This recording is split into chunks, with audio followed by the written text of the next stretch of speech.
नामदार हाईकोर्ट द्वारा 80 दिवसनी जेलवास बाद मने शरती जामीन आप्या छे त्यारे नामदार हाईकोर्टना आ जजमेंटने अमे सहजताथी स्वीकारीए छे। एमां घणी शरतो पण आपी छे, शरतोने आधीन मने जामीन मळ्या छे त्यारे खरेखर तमे बधा जाणो छो आदिवासी विस्तारोना तालुकाओमां अनेको योजनाओ होय छे ने योजनाओमां एक सरकारना प्रतिनिधि तरीके धारासभ्य तरीके मारे हाजर रहेवानुं होय छे। मारे आयोजन करवा बेसवुं पड़े छे। एवी ज एक योजना एक्टिविटी तालुकाना विकास माटेनी योजना आवे छे, एमां ग्रांट आवे छे, एमां सरकारना प्रतिनिधि तरीके हूँ धारासभ्य ने तालुका पंचायतना प्रमुख हाजर हता, पण देडियापाड़ा ने सागबारामां ए लोकोए कोन्ट्राक्टरो अने वेपारीओने जेमने आदिवासीओ साथे नावा नीचोवानो पण संबंध नथी एमने सभ्य बनावी दीधा। मैं मीटिंग दरमियान कीधुं के जे लोको अहींया वेपारार्थी आव्या छे जेमने अमारा समाज साथे कोई लेवा देवा नथी एवा लोकोने तमे एक्टिविटीना सभ्य बनावी दो, गुजरात पेटर्नना सभ्य बनावी दो अने ए लोकोने अमारे ग्रांटनी वेचणी करवानी तो कई रीतना चालशे।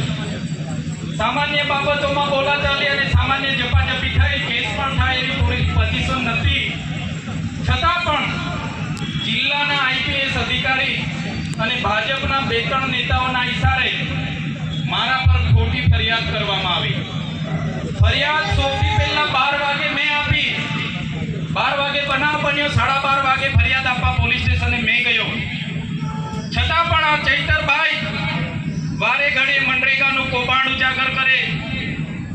पोलीसने सामे ज्यारे पोलीस अहींया दंड उकरावती होय त्यारे चैतरभाई लड़े, विद्यार्थीओना शिष्यवृत्ति माटे लड़े, अहींना आवासोमां कर्मचारीओना भ्रष्टाचार सामे लड़े, केवड़िया माटे लड़े, पोलीस सामे लड़े अने गमे ते करीने एने फीट करी दो एम करीने मारा पर 307 गंभीर प्रकारनो गुनो दाखल करवामां आव्यो।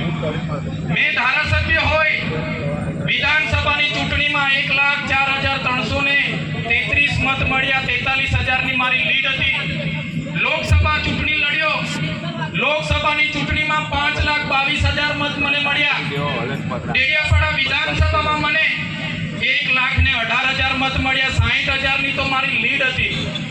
आटलो बधो जनतानो प्रेम होय, जनता मारी पासे काम मांगे त्यारे आ सरकारी मीटिंगमां मैं कीधुं हुं चूंटायेलो धारासभ्य छुं, मने पूछ्या वगर कई रीतना तमे वेपारीओने कोन्ट्राक्टरोने सभ्य बनावो, पण आ भाजपना नेताओ त्यां बेठा बेठा मने फसावानुं कावतरू करीने बेठा था। पोलीस मने फसावानी कावतरू करीने बेठी थी, एनो मने अंदाजो नतो। हूँ पोलीस स्टेशने सामेथी अरजी आपवा गयो अने मने एरेस्ट करी लेवामां आव्यो। एक विपक्षना धारासभ्य तरीके संविधाने अमने सत्ता अने पावर आप्या छे, छतां आ लोकोए मने 2 वागे एरेस्ट करी लीधो अने एफआईआर राते एमणे 307 जेवी गंभीर कलमो लगाडीने अहींना आईपीएस अधिकारीना इशारे मने जेल हवाले करवामां आव्यो। वडोदरा सेंट्रल जेलमां 80 दिवस जेटलो समय मैं काढ्यो त्यारे मने एटલું दुख थयुं के मारो डेडियापाड़ा, सागबारा अने नर्मदा जिल्लाना जे लोको छे ए मारो परिवार छे। ए परिवारना दुखना प्रसंगोमां हूँ हाजर नहीं रही शक्यो, ए परिवारना मैं सुखना प्रसंगोमां हाजर नहीं रही शको एनुं मने दुख छे। पण मित्रों आज ज्यारे नामदार हाईकोर्टे मने जामीन आप्या छे तो पूरेपूरो मने न्याय प्रणालिका उपर भरोसो छे।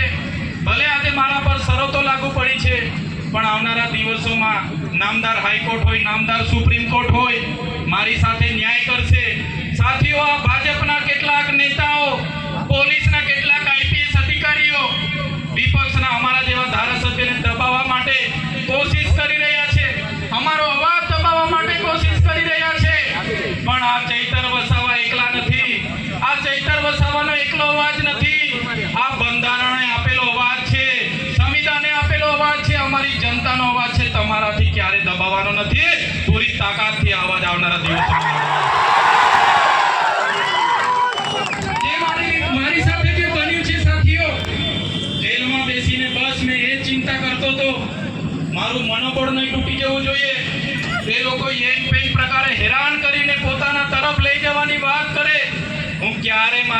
જનતાનો વિશ્વાસ અને ભરોસો નહીં તૂટવા દેમ. બસ આજે હું મારી પ્રકૃતિને, આજે હું મારા ઈષ્ટદેવને, મારા માતાજીને, મારા ભગવાનને હું પ્રાર્થના કરું છું. જે ગુજરાતના યુવાનોએ, જે ગુજરાતની મહિલાઓએ, ગુજરાતના વિદ્યાર્થીઓએ, ગુજરાતના કર્મચારીઓએ મારા પર વિશ્વાસ અને ભરોસો મૂક્યો છે, હે પ્રકૃતિ, હે ભગવાન, હે માતાજી, મને એટલી શક્તિ આપજો કે એ લોકોને ન્યાય હું કરી શકું. જ્યાં પણ મારા લોકો સાથે અન્યાય થશે, હે પ્રકૃતિ, મને એટલી શક્તિ આપજે કે અમારા લોકોના અન્યાય સામે લડવાની મને પૂરેપૂરી શક્તિ આપે. એ જ આજે હું પ્રાર્થના કરું છું.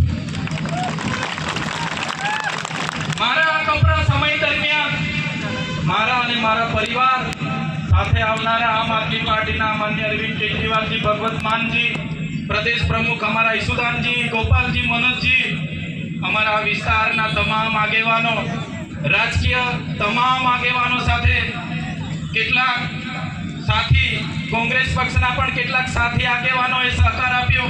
સામાજિક ધર્મગુરુએ, કેટલાક મોભી મંડળોએ બધાએ મારા પ્રત્યે જે પ્રેમ દાખવ્યો છે, લાગણી દાખવી છે. બધા જ પોલીસ અધિકારીઓ સરકાર અને ભાજપના એજન્ટ નથી હોતા. કેટલાક પોલીસ અધિકારીઓ પોતાની પ્રતિષ્ઠા, ઈમાનદારી, સુરક્ષા, સલામતીનું પણ કામ કરે છે. એવા લોકોએ પણ આમાં મને સહકાર આપ્યો છે. જે પણ આ કપરા સમયમાં મને સહકાર આપ્યો છે એ તમામ લોકોનો હું આભાર માનીને મારી વાણીને વિરામ આપું છું. બધાનો ખૂબ ખૂબ આભાર. આજના પ્રસંગે હું ઘણો વ્યથિત હતો. બહાર આવીને જોયું કે તમારો પ્રેમ, તમારો સહકાર જે મને મળ્યો છે એ સહકાર હું ક્યારે ભૂલી ન શકું કે ક્યારે તમને એ કરી ન શકું. પણ જે પણ આજે તમે મને આવકારવા આવ્યા છો એ બદલ સૌનો આભાર માનું છું. હું તો એક નાનો માણસ છું, નાના પરિવારમાંથી આવું છું. આટલી મોટી ભારતીય જનતા પાર્ટી, એમની પોલીસ, એમનું યંત્ર, એમનું તંત્ર સામે લડવા મારી પાસે તાકાત નથી મિત્રો. પણ જે તમારો સહકાર છે, પણ જે તમારો પ્રેમ છે, જે તમારી લાગણી છે, એ જ મારી તાકાત છે. એ જ તાકાત થકી આવડી મોટી સરકારો અને પાર્ટીઓ સામે લડું છું.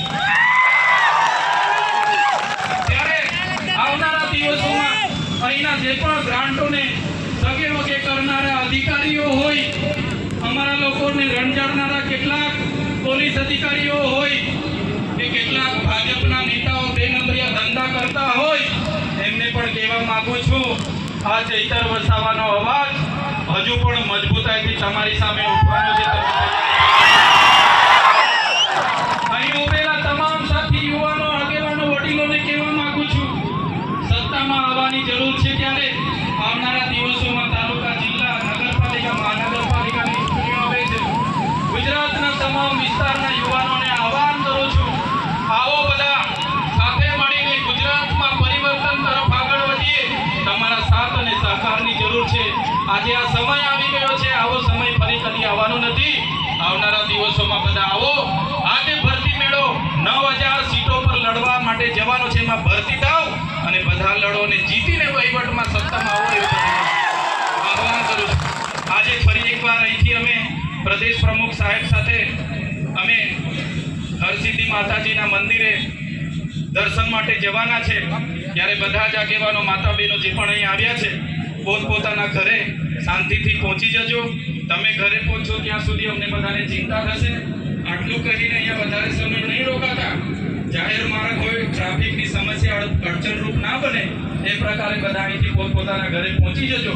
આ જ વિનંતી સાથે ફરી એકવાર મારા અને મારા પરિવારને સાથ સહકાર આપનાર તમામ નામી અનામી સાથી, રાજકીય, સામાજિક, ધાર્મિક તમામ લોકોનો આભાર માનીને વિનમું છું.